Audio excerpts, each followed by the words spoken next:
सितंबर 2026 से मेरा ज्योतिष का एक कोर्स ज्योतिष अलंकार बाय आचार्य निखिल दत्याल स्टार्ट हो रहा है।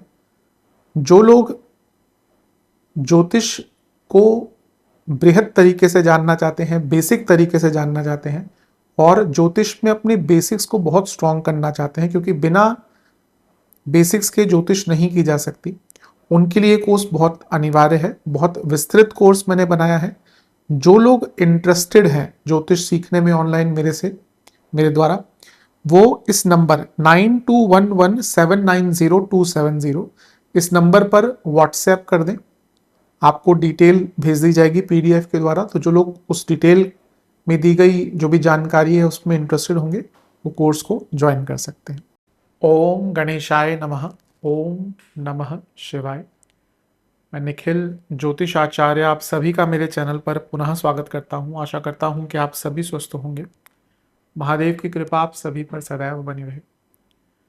कि वीडियो सिंह यानी कि लियो के लिए बहुत विशेष है, क्योंकि वीडियो एक बहुत ही विशेष टॉपिक पर है और वो टॉपिक है राहु केतु का माया जाल अगस्त से दिसंबर 2026। इंग्लिश में कहावत है कि if you are afraid of failures you don't deserve to be successful. और अगर कोई दो ग्रह इस लाइन को पूरी तरह से जस्टिफाई करते हैं तो वो केवल और केवल राहु और केतु ही हैं, क्योंकि यही वो दो ग्रह हैं जो आपको आपके अंदर से थोड़ा सा डर गायब करते हैं, थोड़ा रिस्क लेने की कैपेबिलिटी को बढ़ाते हैं। और जब व्यक्ति थोड़ा रिस्क लेता है, कुछ अलग करता है, तभी उसको सक्सेस मिलती है। अगर हम अनकन्वेंशनैलिटी की बात करें तो राहु और केतु ही वो ग्रह हैं जो नॉर्मल से हटकर कुछ हमें रिजल्ट देते हैं, क्योंकि ये दोनों ही ग्रह बाकी जो 7 ग्रह हैं नवग्रहों में से उनसे अलग है। बाकी सातों ही ग्रहों की एक फिजिकल प्रेजेंस है,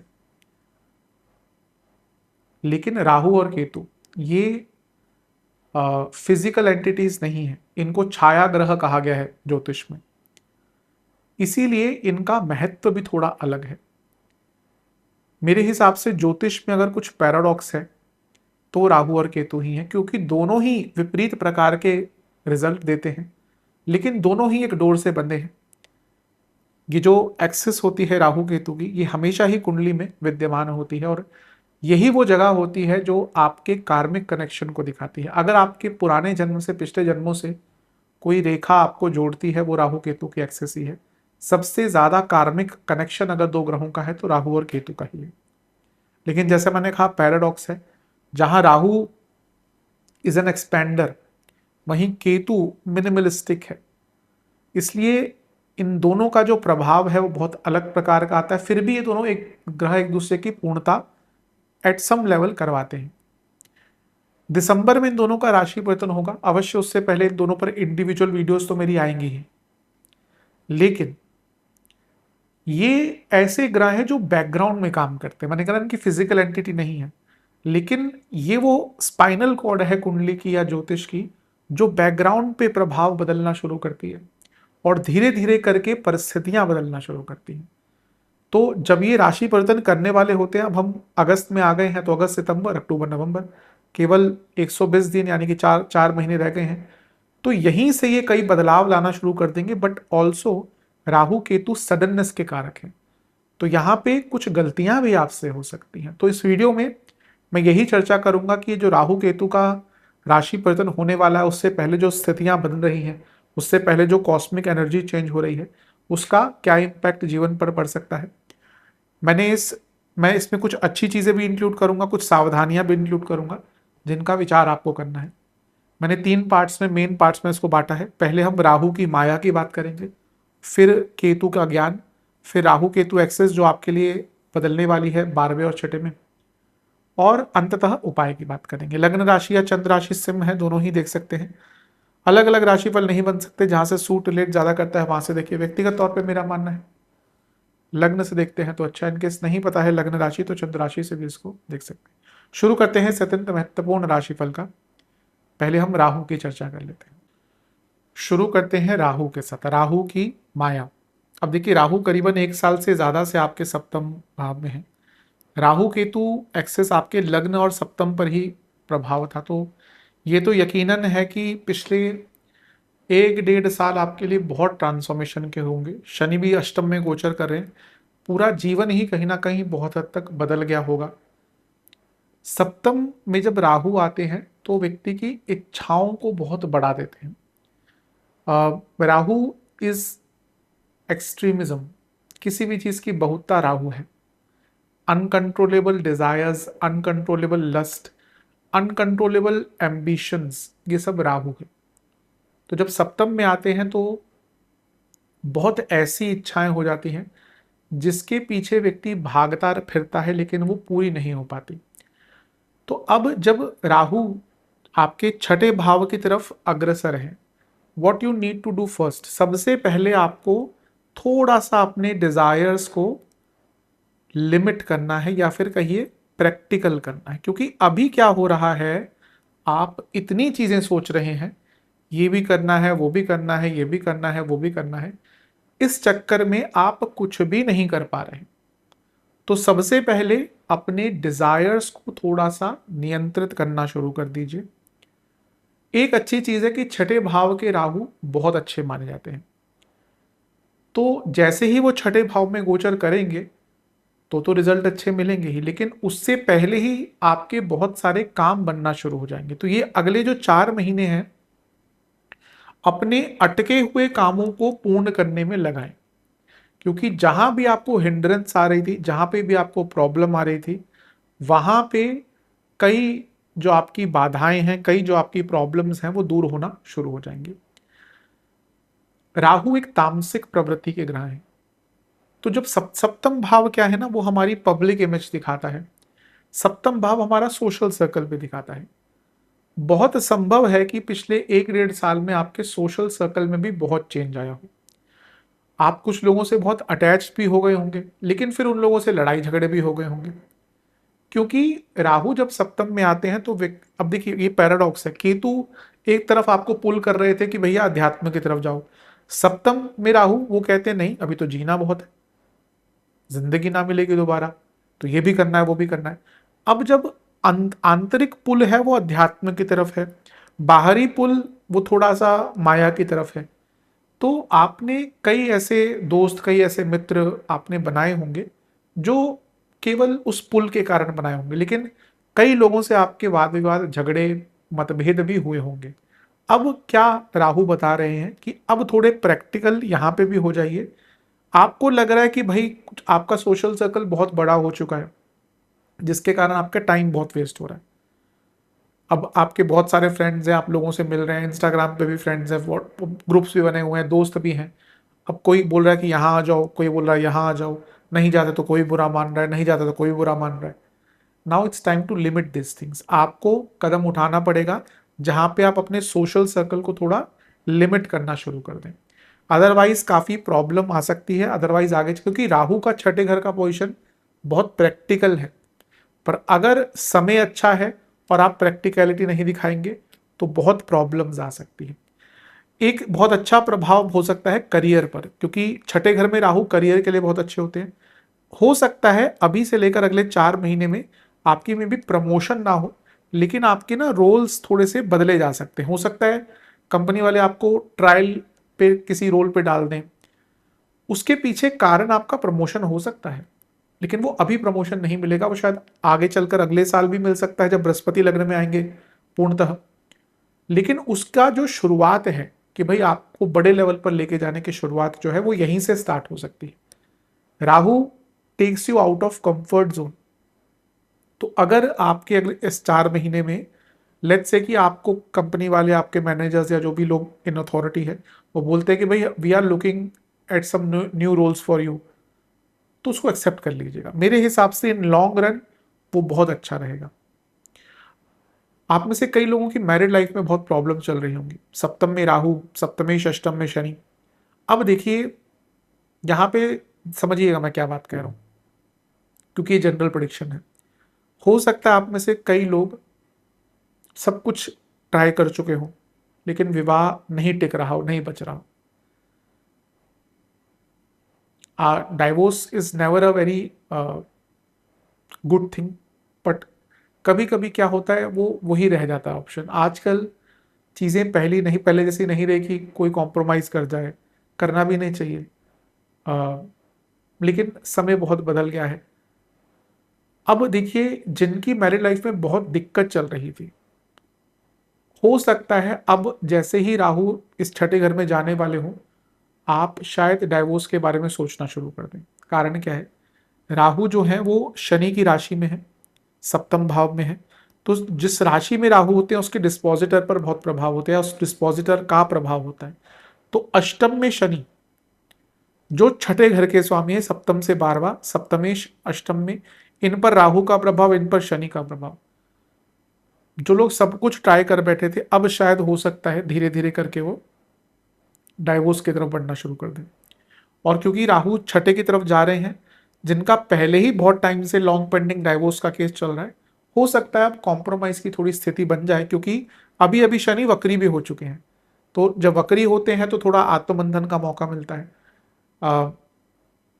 कभी कभी होता है, व्यक्ति डाइवोर्स केस के लिए गया, वकील साहब ने बोला 6 महीने में करवा देंगे आपका, ज़्यादा से ज़्यादा 1 साल, पता चला 3 साल हो गए हैं, डेट सी नहीं मिल रही, अगली डेट 6 महीने बाद मिली। कई बार ऐसा होता है, लोग बहुत पछताते हैं कभी कभी डाइवोर्स की प्रोसीडिंग स्टार्ट करके। फिर वो कहते हैं, तो अगर म्यूचुअली यहाँ पे कुछ बन रहा है कर लीजिएगा, बहुत अच्छा मौका है। अपने डाइवोर्स को म्यूचुअली सेटल करने का अवसर आपका बहुत अच्छा है। कुछ चीज़ें जिनसे बिल्कुल बचिएगा, कोई फालतू का लोन मत लीजिएगा। छठे घर के राहु, मतलब कि अग्रसर राहु, अभी क्या करेंगे ना, आपके पास ऐसी अपॉर्चुनिटीज आने लग जाएंगी कि भाई यहाँ पे इन्वेस्टमेंट कर दो आगे। अब आपके पास इन्वेस्टमेंट आ रही है 90 लाख की, आपके पास है 30 लाख, आप सोच रहे हैं चलो सब कुछ अच्छा तो है, नौकरी है, ये है वो है, बड़ा लोन लेते हैं, इन्वेस्टमेंट कर देते हैं। इस टाइम पे अगले 4 महीने कोई फालतू के लोन मत लीजिएगा।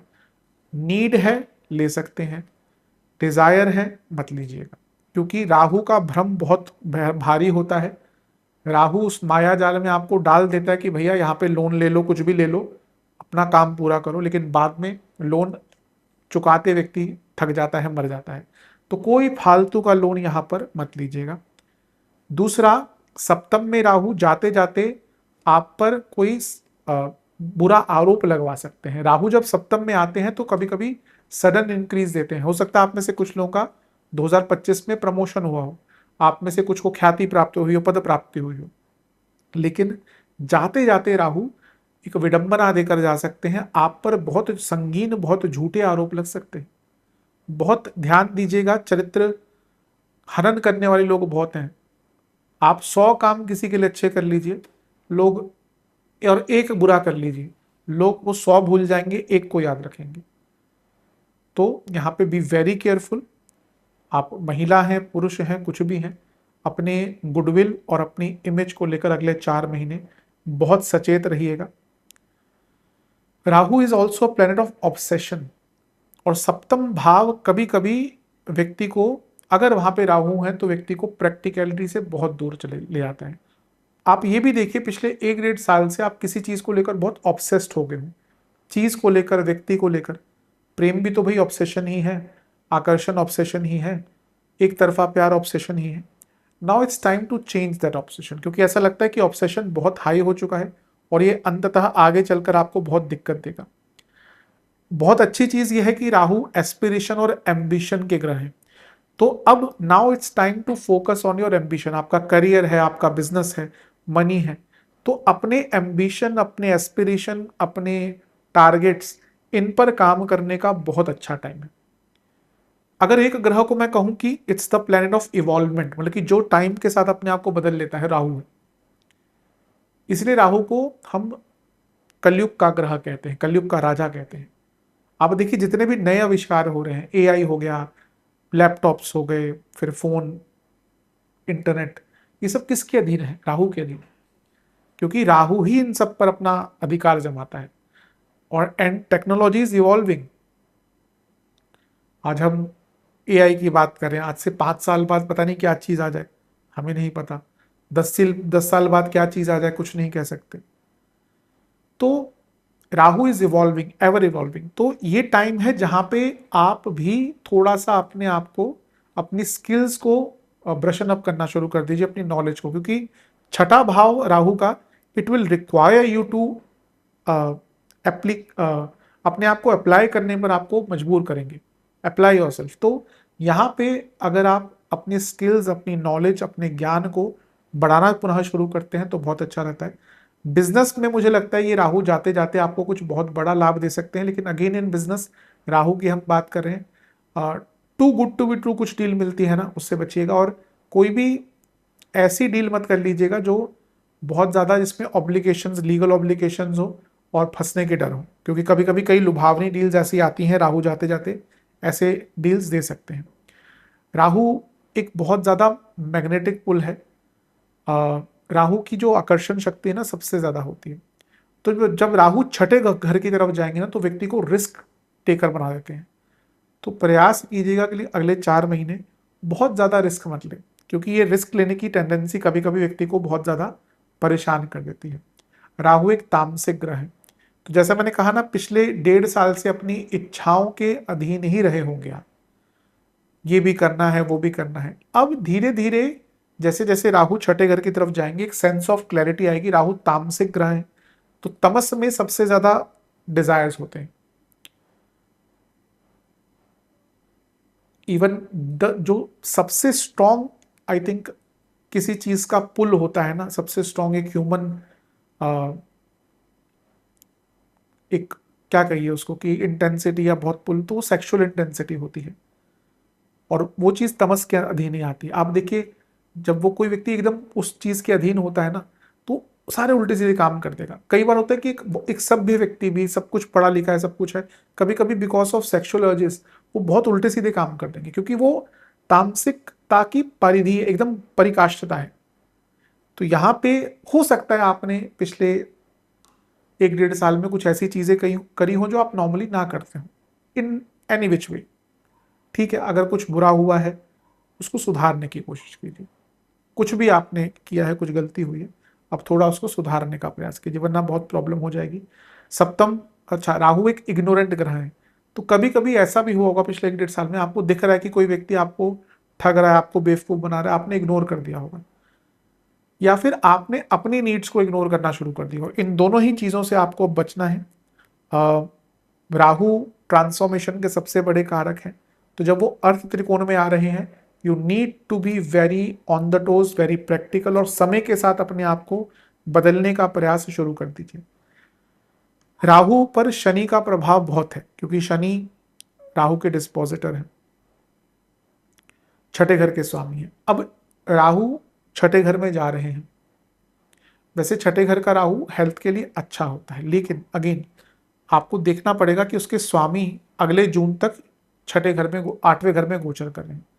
One thing you have to be very careful is आपकी हेल्थ, क्योंकि ये 4 महीने में कई ऐसे सिम्टम्स सामने आना शुरू हो सकते हैं हेल्थ के, जो क्रॉनिक इन नेचर हो या पहले कभी प्रॉब्लम रही हो, और सडन हेल्थ इश्यूज आ सकते हैं। कुछ लोगों के सर्जरी आदि के योग भी या तो अभी या फिर राहु के गोचर के आसपास बन सकते हैं। तो अगर डॉक्टर साहब ने कोई सर्जरी वगैरह बोली है तो उसको अब कराने का सोच लीजिएगा। मेरे हिसाब से बहुत ज़्यादा बुरा नहीं दिख रहा राहु का ये गोचर। आप अपने एम्बिशन को लेकर, अपने गोल्स को लेकर अगर क्लैरिटी के साथ बढ़ते हैं, बहुत अच्छा रहेगा। Rahu is always Hungary planet, यानी कि राहु किसी का बहुत बली है तो उसको हमेशा और चाहिए और चाहिए। तो ये तो सपोर्टिव है, क्योंकि छठे घर के राहु व्यक्ति को बहुत सफलता दे सकते हैं, पर जैसा मैंने कहा, आपको अपने आप को थोड़ा लिमिट करना पड़ेगा, अपनी इच्छाओं को थोड़ा सा नियंत्रित करना पड़ेगा, और एकदम एक्सट्रीमिज्म से बचिएगा। सप्तम के राहु ना कभी कभी ऐसे प्लान बनवा देते हैं व्यक्ति से, ये कर लेंगे वो कर लेंगे, बिजनेस स्टार्ट कर लेंगे, लेकिन मैंने कहा ना वो प्रैक्टिकलिटी से कोसों दूर होते हैं। तो थोड़ा एक्सट्रीमिज्म के बजाय थोड़ा नैरो डाउन और प्रैक्टिकलिटी की तरफ आएंगे तो अच्छा है। राहु यहाँ से लाभ स्थान को भी देख रहे हैं, जाते जाते राहु कोई पैसे का बहुत बड़ा लाभ करवा सकते हैं। राहु यहाँ से तीसरे घर को देख रहे हैं, तो जाते जाते राहु कुछ विदेश की यात्राएं, कुछ अनमेमोरेबल नहीं मेमोरेबल ट्रिप्स आपके करवा सकते हैं। और राहु की माया काम त्रिकोण पे है, यकीन मानिए इन 4 महीनों में आपकी कोई बहुत विशेष इच्छा, कोई बहुत बड़ी इच्छा भी पूरी करेंगे। बस जो मैंने कुछ नेगेटिव चीज़ें कही हैं उनका ध्यान दीजिएगा। अब चलते हैं केतु के ज्ञान की तरफ। केतु 12वें घर में आने वाले हैं। 12वां घर तो केतु का कारक स्थान है। अच्छी चीज, सबसे अच्छी चीज ये है कि केतु अब लग्न को छोड़ने वाले हैं, तो जितनी कन्फ्यूजन पिछले 1 डेढ़ साल में रही है ना, वो धीरे धीरे करके कम होना शुरू हो जाएगी। Ketu can give you identity crisis. Ketu is a planet that can give identity crisis. तो पिछले 1 डेढ़ साल में ना समझ ही नहीं आ रहा होगा कि जीवन से चाहिए क्या। अब मैंने एक पैराडॉक्स की बात करी थी। केतु लग्न में बोलते हैं कि भैया मुझे अध्यात्म की तरफ जाना है। सप्तम के राहु बोलते हैं कि मुझे तो जीवन को एंजॉय करना है। तो ये दुविधा पिछले 1 डेढ़ साल में आपकी बहुत चली होगी। अब अच्छी चीज है कि क्योंकि केतु अपने कारक भाव की तरफ जा रहे हैं, तो आप में से कई लोग जिनकी दशा अंतर्दशा भी उस प्रकार की है, अब वो क्लैरिटी आ जाएगी और आप लोग सच में अध्यात्म के रास्ते में पूर्णतः आराम से आगे बढ़ सकते हैं। आइडेंटिटी इशू होती हैं। Ketu is headless. अब इसको एज इट इज नहीं लेना चाहिए। हेडलेस का मतलब है उस व्यक्ति को खुद ही नहीं पता होता कि मुझे क्या चाहिए। उसको कुछ लगता है कि हाँ मुझे ये चाहिए, वो उस चीज में कुछ दिन जाता है, फिर उसको लगता है कि नहीं मुझे ये नहीं करना। आप कई लोगों को देखेंगे जो केतु प्रधान होंगे, लग्न में केतु, 11वें में केतु, 10वें में केतु, वो बहुत चीजें ट्राई करते हैं। बच्चों को देख लीजिए, पंचम में केतु है, कभी बोलेंगे मुझे बास्केटबॉल खेलनी है, सीखना है। आप उनको बास्केटबॉल बास्केटबॉल में डाल देंगे, 2 हफ्ते बाद बोलेंगे नहीं मुझे मजा नहीं आ रहा। लग्न में भी केतु है तो ऐसे कई बच्चे होते हैं, फिर बोलेंगे मुझे म्यूजिक सीखना है। आपने उनको म्यूजिक में डाल दिया, शास्त्रीय संगीत में, वो बोलेंगे नहीं मुझे सारे गामा पता नहीं, मुझे डोरे मी फासो जो होता है, जो इंग्लिश वाला या जो वेस्टर्न म्यूजिक होता है, मुझे वो सीखना है। फिर कोई बोलेंगे कि मुझे इसमें मजा नहीं आ रहा, मुझे स्विमिंग सीखनी है। तो केतु को खुद ही नहीं पता कि क्या चाहिए। मैं हमेशा कहता हूँ लोग, क्योंकि केतु को स्पिरिचुअलिटी स्पिरिचुअलिटी कर करके केतु प्रधान व्यक्ति को एग्जैक्टली खुद नहीं पता होता उसको क्या चाहिए, इसलिए वो थोड़ा वैरागी सा बन जाता है। जिस व्यक्ति को पता ही नहीं उसको क्या चाहिए, तो वो कहीं ना कहीं वैराग्य ही चुनता है। अब राहु प्रधान व्यक्ति चाह के भी बहुत वैरागी नहीं बन सकता, क्योंकि राहु की माया होती है। तो यहाँ पे बहुत क्लैरिटी आना शुरू हो जाएगी। जो पिछले 1 डेढ़ साल ने आपको झंझोड़ के रख दिया कि जीवन में चाहिए क्या भाई, ये पता चल जाए, वो क्लैरिटी आना शुरू हो जाएगी। लोगों से दूर ऑलरेडी आप होना शुरू हो गए होंगे। अब वो जो सर्कल है जो आपने पहले चुन के रखा था, चलो भाई इसको है, अब आप उसको और भी छोड़ो। पहले इतना था, वो फिर इतना हुआ पिछले 1 डेढ़ साल में, अब वो इतना ही रह जाएगा। ये बहुत अच्छा है। आप में से कुछ लोग स्थान परिवर्तन के बारे में सोच सकते हैं। मुझे लग रहा है कि आप में से कई लोग स्थान परिवर्तन के बारे में सोच रहे हैं। कर सकते हैं, योग उस प्रकार के बन रहे हैं, लेकिन अभी एकदम मत कीजिएगा। थोड़ा सा समय लीजिए, थोड़ा सा और रिसर्च कीजिए, थोड़ा सा और जानिए पहचानिए। Ketu is lesson learn. Ketu जहां पे भी आते हैं ना, उस बारे में बहुत लेसन सिखाते हैं। तो अभी आपके लग्न में थे या हैं अभी भी, आपको अपने बारे में ही बहुत कुछ पता चला होगा कि मुझे क्या चाहिए क्या नहीं चाहिए।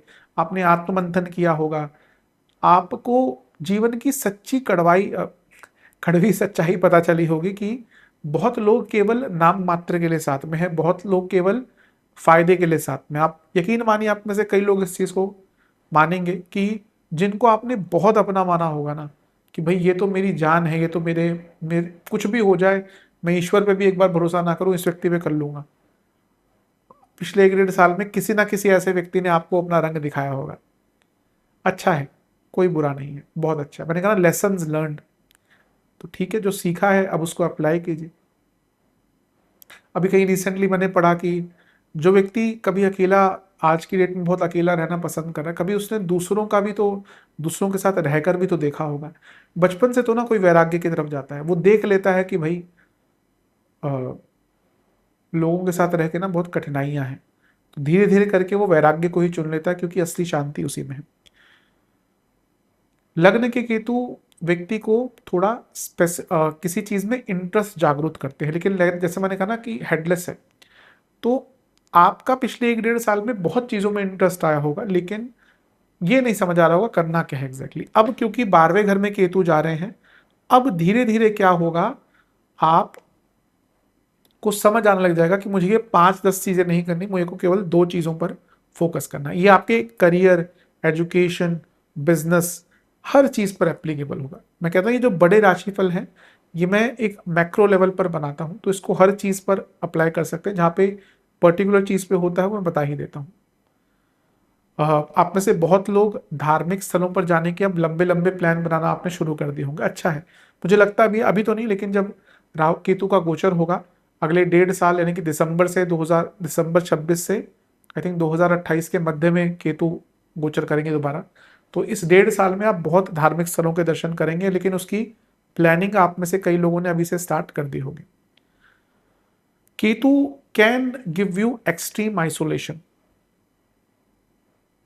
अभी एकदम ना ऐसे निर्णय मत लीजिएगा, क्योंकि मैंने कहा ना, हम केतु केतु और राहु में हम केवल केतु को ही नहीं देख सकते, राहु को भी देखना। तो राहु मतलब कि कुछ कंपल्शन है अभी भी आपको जो पूरे करने हैं। तो एकदम अपना ट्रांसफॉर्मेशन का विचार मत कीजिएगा, मैं सबको छोड़ दूं, नहीं अभी नहीं। थोड़ा समय ले लीजिए, जब आपकी रिस्पॉन्सिबिलिटी, आपका जो बंधन है जिसमें आप फंसे हुए हैं वो कम होना शुरू हो जाए, उसके बाद इसके बारे में आप विचार कर सकते हैं।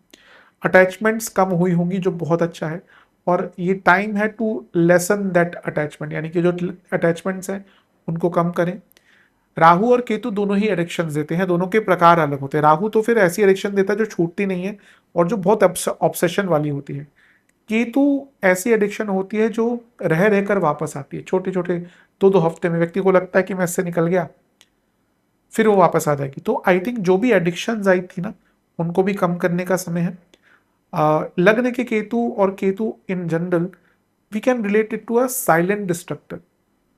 कई बार केतु प्रधान व्यक्ति डिप्रेशन में चले जाता है और वो किसी को बताता नहीं, उसके मन में दुनिया भर का दुख होता है, बट ही प्रेफर्स कि वो दुख किसी के सामने जाहिर ना करे। कुछ लोग अपने इमोशंस को एकदम नम कर देते हैं, वो केतु प्रधान। अब राहु प्रधान व्यक्ति, उसको गुस्सा आ रहा है वो दिखा देगा आपको। किसी के लग्न में राहु है, गुस्सा आ रहा है, दिखा देगा आपको। लग्न में केतु है, वो गुस्सा आएगा, वो क्या करेगा, वो आपको अपने आप से या अपने आप को आपसे दूर कर लेगा, लेकिन उसके जहन से वो नहीं निकलेगा। तो वो दुख उनके मन में ना चलता रहेगा, चलता रहेगा, चलता रहेगा। तो अगर ऐसा कुछ चल रहा है आपके मन में, कोई टीस है, कोई दुख है, बोलिए, स्पीक आउट, लोगों से बात करिए। कोई साइकोलॉजिस्ट है, कोई थेरेपिस्ट है, इवन एस्ट्रोलॉजर अगर आपके कोई है। मैं एज एस्ट्रोलॉजर काम करता हूँ, तो आधे घंटे की कंसल्टेशन में कई बार तो 15 मिनट किसी को थोड़ा सा समझाना ही पड़ जाता है। कई बार ऐसी स्थिति लोग रो पड़ते हैं हमारे सामने, तो क्योंकि इतना एक रिश्ता ऐसा बन जाता है कि कभी कभी भावनाएं लोगों की प्रकट होती है। तो एज एन एस्ट्रोलॉजर हमें भी बहुत, मुझे भी बहुत कभी कभी बहुत दुख होता है, लेकिन कभी कभी समझाना पड़ता है कि हाँ अभी ऐसा करना, अभी वैसा करना है। एक माता का फोन आया था जो कह रही थी मेरे बेटे ने मुझे पिछले 20 साल से देखा नहीं है, आया नहीं वापस, विदेश गया है, अब तक वापस नहीं आया। तो कुंडली उस प्रकार की थी। अब यहाँ पे समझाने का तरीका थोड़ा ऐसा होना चाहिए, तो मैंने उनको समझाया, थोड़ा समझ गई कि शायद इस बारे में उनको सोचना नहीं चाहिए, लेकिन अवश्य जो उनकी पीड़ा उनकी आवाज़ में जो झलकी, वो फ़ोन के द्वारा मुझे पता चल गई। तो बुरा लगता है, पर क्या करें, संसार ऐसा है। तो मैं जिस बात पे आ रहा था कि जो भी इस प्रकार, देखिए थेरेपिस्ट है, एस्ट्रोलॉजर है, अगर ढंग का एस्ट्रोलॉजर आपको हील ही कर सकता है। वो अपनी ऊर्जा के द्वारा, अपनी बातों के द्वारा आपको मार्गदर्शन कराएगा। थेरेपिस्ट का भी अपनी नॉलेज के द्वारा काम होता है, साइकोलॉजिस्ट है। तो आपको लग रहा है कि कोई बात मन में बहुत दबी हुई है, बहुत तंग कर रही है, तो उसको डिस्कस कीजिए। अगर कोई व्यक्ति नहीं है आपके, आज देखिए ये जो जितने भी मैंने काम बताए ना, ये बढ़ेंगे साइकोलॉजिस्ट आदि, क्योंकि आने वाले टाइम में लोगों के वन ऑन वन कनेक्शन कम होते जा रहे हैं। आप यंगस्टर्स को देख लीजिए। अब मैं उस समय से आता हूँ कि हमारी दोस्ती ऐसी है कि आज भी है, कॉलेज के मित्र हैं, भले ही 6-6 महीने बात नहीं करते, लेकिन जब भी मिलता है समय तो बात करते हैं। आजकल वो चीज़ें नहीं है। हो सकता है किसी के इंस्टाग्राम पे, फेसबुक पे हज़ारों सब्सक्राइबर या फ्रेंड्स हों, पर रियल कनेक्शन नहीं रहता। तो अगर नहीं है कोई सुनने वाला, तो जैसे मैंने कहा, कोई थेरेपिस्ट है, कोई साइकोलॉजिस्ट है, कोई भी ऐसे लोग हैं, उनको अपने मन की बात करिए, अपना मन हल्का करिए, क्योंकि ऐसा लग रहा है कुछ है मन में जो आप बात करना चाह रहे हैं, नहीं कर पा रहे। लगन में केतु आते हैं, व्यक्ति का ना बहुत साधना का मन करता है, लेकिन मैंने हमेशा क्या कहा कि पैराडॉक्स है, सप्तम के राहु करने नहीं देते। सप्तम के राहु, आप में से कई लोगों ने साधना प्रयत्न करा होगा, नहीं हो पाई ना, 2 हफ्ते करी छोड़ दी, 1 महीना करी छोड़ दी, क्योंकि सप्तम राहु का जो मैग्नेटिक पुल है, फोमो, अरे भैया अभी क्या करनी है, अभी तो जीने का टाइम है, अभी ये किस चक्कर में पड़ गए। फिर 1 महीने बाद लगता है नहीं, थोड़ा पूजा पाठ साधना कर लेते हैं, फिर राहु का प्रभाव, किसी दोस्त ने बोला कि चलो लद्दाख घूमने जा रहे हैं, चलो इंडोनेशिया घूमने जा रहे हैं, चलो कहीं और स्विट्जरलैंड घूमने जा रहे हैं। एक जगह था कि भाई अभी ऋषिकेश में जाना है, किसी आश्रम में जाना है, दोस्त ने स्विट्जरलैंड का या किसी और जगह का ऑफर दे दिया, तो दोस्त को चुन लिया। क्योंकि राहु, कुछ ग्रह हैं, तो मेरे पास कई कुंडलियां हैं, शुक्र प्रधान कुंडलियां हैं, राहु प्रधान। ऐसे लोग बहुत अच्छे तपस्वी बन सकते हैं, तेजस्वी तपस्वी बन सकते हैं, साधक बन सकते हैं, ऑकल्टिस्ट। ऑकल्टिस्ट तो खैर बन जाते हैं, लेकिन साधना जब अध्यात्म है तो, क्योंकि राहु और शुक्र की माया इतनी स्ट्रांग होती है ना, ये लोग चाह कर भी नहीं जा पाते इस डायरेक्शन में। तो अब अच्छी चीज है कि वो राहु की माया थोड़ी सप्तम वाली कम होगी, केतु की 12वें वाली बढ़ने वाली है। तो जो साधना करना चाह रहे थे उस चीज में आपको बहुत लाभ प्राप्त होगा। ये वो टाइम है 4 महीने जो आपको बैकग्राउंड पे काम करना है। यहाँ पे कुछ भी कर रहे हैं, पहला तो ढिंडोरा मत पीटिएगा कि मैं ये कर रहा हूँ, ये कर रही हूँ, नहीं। Work in background, work on yourself, give yourself extreme isolation as much as possible, क्योंकि राहु होने ही देंगे। और सबसे महत्वपूर्ण चीज है इंट्रोस्पेक्ट कीजिए कि भाई आने वाला जितना जीवन शेष है, 60 बचाओ, खैर किसी को पता नहीं, लेकिन आप यंग है, ओल्ड है, मिड एज है, उसके हिसाब से थोड़ा सा ध्यान दीजिए। This is the time for self mastery and mastery in something particular. तो जैसा मैंने कहा, नैरो डाउन करना शुरू कर दीजिए। केतु धर्म त्रिकोण पर प्रभाव डाले हुए हैं, तो अपनी ड्यूटीज, अपनी रिस्पॉन्सिबिलिटी, अपनी मर्यादा सब कुछ समझना शुरू कर दीजिए। माता पिता से संबंध खराब हुए तो ठीक करना शुरू कर दीजिए, क्योंकि जब केतु 12वें घर में आके चौथे घर को देखेंगे तो होने नहीं देंगे। तो अभी से इन चीज़ों पर काम करेंगे तो अच्छा है। मेरे हिसाब से बहुत रिलीफ मिलने वाला है सिंह वालों को। मैं अभी राहु केतु एक्सेस पे ही आऊँगा, बहुत रिलीफ मिलेगा। अब चलते हैं राहु केतु एक्सेस की तरफ। इसको मैं अंकित कर दूंगा। राहु आपके, केतु आपके 12वें घर में जाएंगे, तो राहु आपके छठे घर में। मेरे हिसाब से बहुत रिलीफ मिलने वाला है, क्योंकि केतु लग्न में, राहु सप्तम में, पूरे जीवन का कभी कभी आधार बहुत बदल जाता है। बहुत ट्रांसफॉर्मेशन आए होंगे आपके जीवन में पिछले 1-1.5 साल में, कोई मनाही नहीं है। शनि अष्टम में थे, केतु लग्न में थे, षडाष्टक योग बना हुआ था। पहली चीज जो रिलीफ की मिलेगी वो है सेहत, क्योंकि लग्न और अष्टम में जो केतु शनि का षडाष्टक योग बना था, ये सिंह वालों के हेल्थ के लिए अच्छा नहीं था। तो आप में से कई लोगों के हेल्थ ट्रबल्स स्टार्ट हो गए होंगे, वो चीजें कम होंगी। 12वें घर के केतु, छठे घर के राहु, लग्न से यानी कि धर्म त्रिकोण से मोक्ष की तरफ जा रहे हैं, और ये काम त्रिकोण से अर्थ त्रिकोण की तरफ। ये again a very good combination of being practical. आप में से कई लोग इस चीज को एग्री करेंगे कि आपने पिछले 1-1.5 साल में बहुत इमोशन में बहकर निर्णय लिए होंगे, ब्लंडर ऑफ मिस्टेक्स की होंगी, करी होंगी ना आपने। अब जो ये समय है, ये प्रैक्टिकल होने का है। छठे घर के राहु बहुत अच्छे हैं, 12वें घर के केतु, दोनों ही एक प्रकार से अपने कारक स्थान में है। वेरी गुड टाइम फॉर सिम लियो वालों के लिए कि अपने पूरे जीवन का आधार और प्रैक्टिकल कर लीजिए। लग्न सप्तम में राहु केतु होते हैं, व्यक्ति के सामने अपॉर्चुनिटीज पड़ी होती है, वो उसका लाभ नहीं उठा पाता। ये बंधन है, प्यार वाला नहीं। प्यार के बंधन है, प्यार का बंधन वाला नहीं। ये बंधन राहु केतु का बंधन है, जो एकदम बांध के रख लेता है। तो उस बंधन से अब मुक्त हो रहे हैं, तो अब अपने जीवन को खुलकर जी पाएंगे, अपने जीवन को एक बड़े स्वरूप में जी पाएंगे। जो करना चाह रहे थे वो कर पाएंगे, लेकिन उसके लिए ये जो 4 महीने में मैंने सारी गाथा गाई है, उस पर आपको काम करना पड़ेगा। अध्यात्म की साइड जाएंगे, एक बहुत अच्छा बैलेंस आपके जीवन में आता हुआ दिख रहा है, जो पिछले 1-1.5 साल से खो गया था। अब यहां पे देखिए, जब राहु आपके छठे घर में चले जाएंगे, तो वो शनिदेव की ही राशि में है और चंद्रमा की राशि में केतु। अब यहां पे ध्यान देना है, कभी कभी बहुत स्ट्रॉन्ग वैराग्य आ जाता है। तो मैंने थोड़ी देर पहले भी कहा, अगर आप उस स्तर पर नहीं है कि जहां पे आप सब कुछ छोड़ सकते हैं, then first you should complete your responsibility. कभी कभी होता है कि लोगों के परिवार हैं, वो अपने आप में परिपूर्ण नहीं है, वो लोग छोड़ के चले जाते हैं, तो ऑब्वियसली जो लोग, भाई आपकी मानसिकता हो सकती है, आप आपके ऊपर कोई डिपेंडेंट नहीं है तो अलग बात है, पर आप अगर आपके ऊपर लोग डिपेंडेंट है और आप फिर वैराग्य की तरफ आ गए तो उनके लिए बहुत प्रॉब्लम हो सकती है। तो मोक्ष बिना अपने धर्म को निभाए नहीं होता।